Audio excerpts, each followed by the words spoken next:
আপনি আপনার একটা ডিসটেন্স থেকে কথা বলেন না, এভাবে কথা বলতেছেন কেন? শুনেন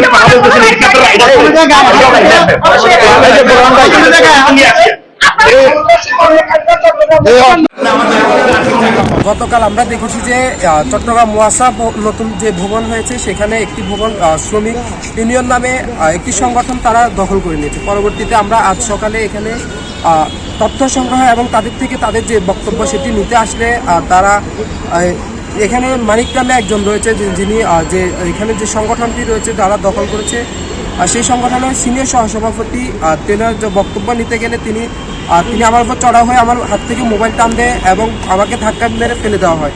পরবর্তীতে আমাকে বলে যে পরবর্তীতে তিনি আমাকে দেখে নেবেন এবং হুমকি দিয়েছেন। শ্রমিক দলের মানিক যিনি সিনিয়র সহসভাপতি উনি সাংবাদিকদের সাথে দুর্ব্যবহার করেছেন এবং আমার সাথে দুর্ব্যবহার করেছেন। আমি তার যে একটা নিউজ করেছি সে সত্য ঘটনা আসলে মূলত তুলে ধরার জন্য আমি চেষ্টা করেছি। তিনি অকথ্য ভাষায় আমাকে গালমন্দ করেছেন।